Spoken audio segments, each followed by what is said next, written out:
Hello, hello, hello again, my truthless and horror hounds. We are back once again for yet another Cafe and Diner Archives receipt chain, this time NOTM. This one begins with NOTM 01 on October 8th, 1995 by employee number 62, and it says the following. Hope everything is going well back in LA. Things in and around the hotbed are strange following the death of Dr. Crow and Hamilton. Without the conservator of the hotbed, there's definitely been a noticeable uptick in customers in the area. I've seen multiple relatives of Mr. Grafton. Mr. Frederick is losing his already loose mind. Mrs. Boone has been spotted accosting tourists, and I've heard a few whispers that Mr. Cold has started reappearing in the area. No signs of Mrs. Pleasant, though I assume she's still hanging around the church back home. Though things have become quite hectic in the hotbed without Hamilton, I'm more worried about the effect Dr. Crow's death has had on the area. For the most part, the hotbed has its own hierarchy, and I'm hoping that Mr. Cold reappearing will help keep the calm. Dr. Crow's, children? They do not ascribe to any sort of hierarchy or commonality. They're basically feral, and having lost their father, they're running absolutely rampant. The worst of his progeny is, of course, Mrs. Felt. Mrs. Felt has been known to cause problems in the past, though usually Dr. Crow was quick to stop them from doing any serious harm. Not because Dr. Crow was a great guy, but to keep authorities and indigos from getting too involved in his operations. While most of Crow's more heinous experiments were lost when his house was destroyed, Mrs. Felt mostly lived outside of the house, and now there's no one to stop her. I don't really want to pay her tab in full. Yes, she's dangerous, but she didn't choose to be this way. I'm going to see if Hamilton's mother has any idea about what can be done and what's best for the area. Okay, so I figured this one out because I looked at the name of this particular receipt chain.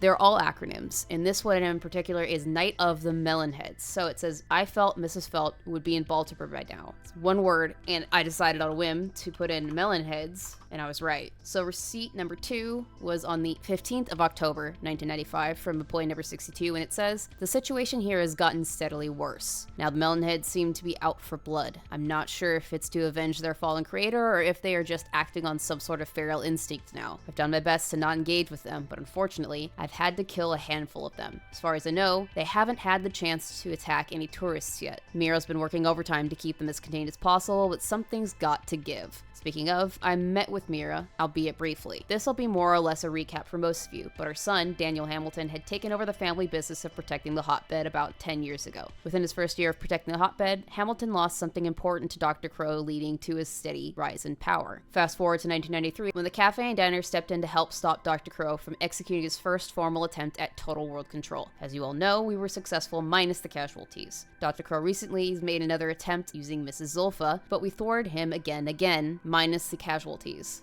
The good news is that Dr. Crow is dead. Bad news is his death has also led to the loss of whatever it was he stole from Hamilton in the 80s. Mira was very tight-lipped about it, but I assume whatever it was that Dr. Crow stole, it was in the house on Dracula Drive when it closed, and without Dr. Crow, the house of Dracula Drive is gone. So Mira can't do much against the Melonheads or any future threats to the hotbed, which is bad. If I had known there was something I needed to take out of the house before it disappeared, I would have, but, well, the hotbed is quite literally a hotbed now if Mira is unable to guard it as she has in the past. Okay, beating black wings and organs. So I actually do have to pull up the wiki page for this one because I'm not totally sure what it was. See what the clues are. Beating has two meanings in this case, neither to do with violence. The dictionary entry for it might steer you along. Which animal related to Cafe and Diner has beating black wings? Which organ beat? We're talking about Dr. Crow. Crows have black wings, so I'm assuming crow. And an organ that beats is a heart, so hearts. This one is October 22nd, 1995 from 62, and it says, it seems like the Melonheads are preparing some sort of Halloween ritual. I'm not sure, but their attacks have turned less towards senseless violence and more towards gathering items. Various friends and family of the coffee trade in the area have reported break-ins. So far, the most commonly stolen item has been crow hearts, witch ladders, and athemes. It's pretty clear that whatever they're planning to do involves Dr. Crow somehow. I don't know what it is yet. Occam's razor is telling me they're probably going to try and resurrect Dr. Crow somehow, though that seems a bit above what the Melonheads should be able to do. Unless they're not trying to resurrect Mr. Crow. They might be trying to bring the demon of Dr. Crow flip side. That could be trouble. That could be big trouble. I saw that 17 and 44 are somewhat nearby, and I think I could use all the help I could get here. I'm sure 17 can rally our nearby friends and family into helping, and 44 seems to have a good eye for figuring things out. Maybe he can piece together the specifics of the Halloween ritual. Plus, it'd be good for the kid to get some more field experience. Research is essential, but customer interaction is necessary for this line of work. Of course, course, I understand that Mr. Walker takes priority for them. They have a window from the 24th to the 7th, right? If things boil over here, it might be good to have them pop over and help anyway, and then get back to Mr. Walker before the 7th. If the hotbed heats up anymore, they won't really have a choice in the matter, as I assume the bedlam will spread out to the eastern coast. Stopping the Melonheads won't regain control of the hotbed, but stopping Dr. Crow from coming back as a demon has to be a net positive. This is on the 29th of October 1995, and it's from 44. 17 and I made it to Buckeye to help 62 serve Mrs. Felt. I also read about what happened yesterday. I don't know what to say. He wasn't a good person, but he didn't deserve that. Hopefully 17 can put this final connection together so we can put a stop to Padre and Mrs. Aka. But for the here and now, we need to help stop Mrs. Felt from digging up some old skeletons. I believe that is what she's trying to do anyway, at least from the research I was able to do on her order on the way over here. We showed up at the right time. Apparently, this is the worst Mrs. Felt's been. She's been running wild and causing untold havoc. We've been doing our best to corral Mrs. Felt, but it's undoubtedly difficult due to her unpredictable nature. Not to mention, she is very quick to aggression. We've done what we can in returning her stolen goods, though. I'm still worried she'll try and dine and dash regardless. I think the best course of action would be to round her and her friends up and just try to keep them contained until November. Of course, that's easier said than done, especially because we don't know precisely how many of Mrs. Felt's friends are in town. Early estimates put it at 20, but we've already seated 36. While getting them all seated and served is, in my opinion, the better plan, we should also start thinking of alternatives. Maybe 17 could leverage a nearby source. I mean, I don't know that he has any sources nearby, but I feel like it's a safe bet to always assume he has a source nearby. In any case, we should be back in town by Wednesday, Friday at the latest. Sorry I won't be home for Halloween, though it doesn't seem like the year to celebrate anyway. Okay, so here's NOTM 5. It is passcode, one rung at a time. It's from CNOTM03, and I do remember seeing something about which ladders in there. So ladders have rungs. I'm assuming that's correct.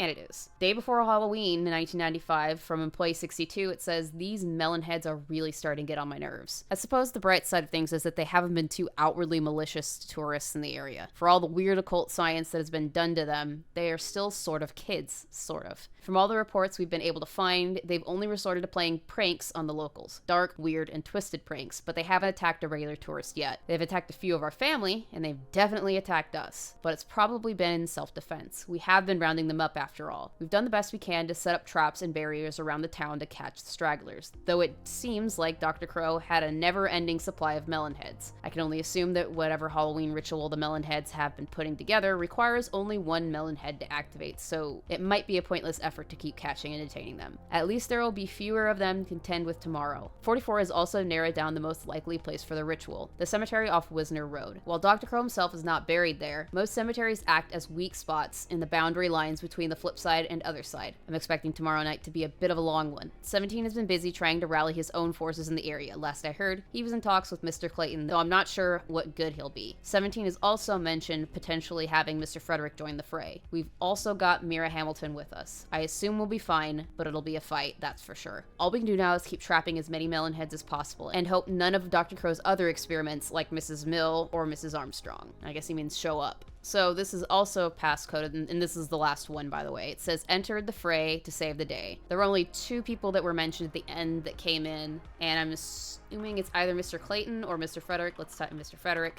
And alright, hell yeah. This one's from 17. It's on Halloween, obviously, in 1995. And it says that it's closed out. Tab paid for a night of Melonheads, care of 62, 44, and 17. This is what it says. That will certainly be a Halloween to remember. The good news, of course, is that we are able to put a stop to the Melonheads' attempt to resurrect Dr. Crow. Well, that's not entirely accurate. They were trying to conjure the demon that Dr. Crow has become in his death. In fact, we were able to get a glimpse of the reviled doctor in his new form when the boundary between other side and flip side was at its thinnest. Strangest of all was that he seemed to have retained his memories and sense of self even in death. Most demons start off as a more blank slate with faint memories of their life in the flip side, but somehow Dr. Crow was still very lucid. Not quite himself, but closer than any demon should be. I believe I've made a connection. Dr. Crow is an experiment in of himself. Born on December 1st, 1947, Lyle Crow was a strange child. Always drawn to the occult and supernatural by age 12, he was already creating such occult abominations as Mrs. Hill and Mrs. Armstrong. It was as if this child had the knowledge of an entire lifetime of the occult within him, though that would be practically impossible. What we know of death and rebirth is that when a human dies, they typically are reborn as a demon with perhaps 10% of their former life and knowledge. Then, when a demon dies, believes they are reborn as a human with less than 1% of their acquired knowledge intact. This continues until eventually that residual knowledge collects into a theoretical ultimate truth, which allows the soul to fully pass on. As you can imagine, there are those who wish to game the system. If knowledge over time is accumulated, then there would be tremendous advantage to retaining knowledge in death and into new life. I believe Lyle Crow is the product of this, and his research continues this quest, not for immortality, but for something far greater: mastery of the universe itself. Elsewhere, on December 1st, 1947, the infamous and controversial occultist Aleister Crowley died. For what it's worth, Dr. Crowley is no longer calling himself Dr. Crow as a demon. He's taken the moniker of Al Crow. It's possible that Lyle Crow is not some vessel for the knowledge of Aleister Crowley and was merely inspired by his work, though Lyle Crow's accomplishments reflect the degree of knowledge typically only held by elders and princes, especially this latest attempt at skirting death itself. It's worth looking into, though I suspect we have more pressing matters at the moment. The good news is that Mr. Frederick was able to thwart the Melonheads ritual, and from the sounds of it, they've disrupted any future attempts for the foreseeable future. With the ritual stopped and Al Crow's control of the Melonheads severed, they have calmed down significantly. Mira Hamilton will be looking into rehoming them and doing what she can to stabilize the area. That's kind of fascinating. I wasn't totally sure who Dr. Crow could be tied to or his identity, but thinking about him being like a reincarnation of Aleister Crowley is both fascinating and terrifying, though I am glad that he has been stopped and cannot come back to the flip side as a demon. With that said, that is it for this particular chain of receipts. I will see you in the next one. Sweet nightmares. I just wanted to take the time to thank my Patreons and channel members. Your support is so appreciated. If you are not a channel member or Patreon and you would like to become one, there's a link in the description below. All channel members and Patreons receive 24 hours early access to all content posted on both of my channels. And all Patreons or channel members of the $10 Hellhound tier can request one horror-related video or stream topic, or one horror-related game that I play on my live streams on Tuesdays and Thursdays. Again, thank you so much for supporting the channel and the content that I make.